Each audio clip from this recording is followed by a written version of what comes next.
أعوذ بالله من الشيطان الرجيم. بسم الله الرحمن الرحيم. وإن كان كبر عليك إعراضهم فإن استطعت أن تبتغي نفقا في الأرض أو سلما في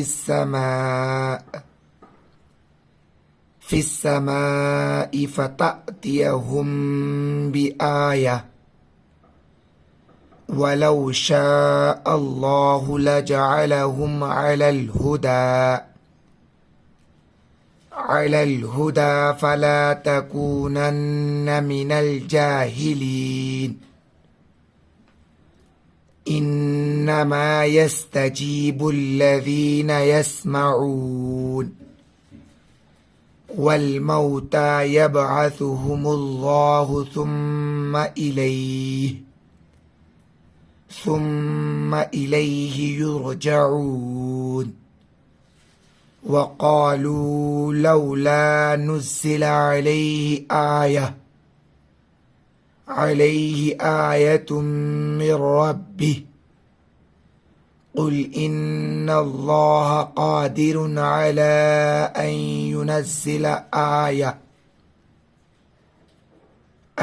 ينزل آية ولكن أكثرهم لا يعلمون. وما من دابة في الأرض ولا طائر يطير بجناحيه إلا أمم أمثالكم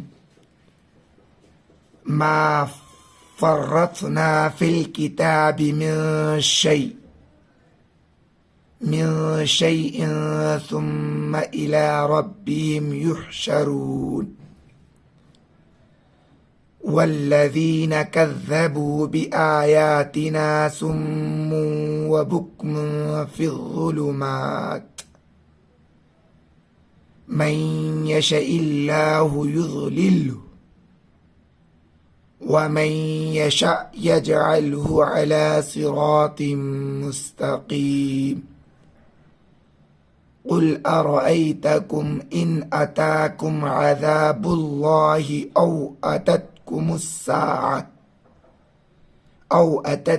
الساعة أغير الله تدعون إن كنتم صادقين. بل إياه تدعون فيكشف ما تدعون إليه إن شاء وتنسون ما تشركون. ولقد أرسلنا إلى أمم من قبلك فأخذناهم بالبأساء والضراء لعلهم يتضرعون. فلولا إذ جاءهم بأسنا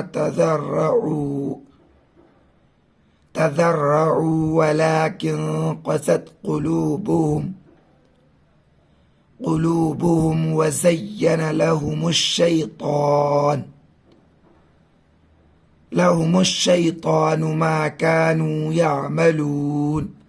वीडियो आपको कैसा लगा कमेंट बॉक्स में अपनी राय जरूर दें। वीडियो को लाइक नहीं की तो प्लीज लाइक कर दें। चैनल को सब्सक्राइब नहीं की तो प्लीज सब्सक्राइब कर दें। आज की वीडियो में बस इतना। इंशाल्लाह मिलते हैं फिर अगली वीडियो में।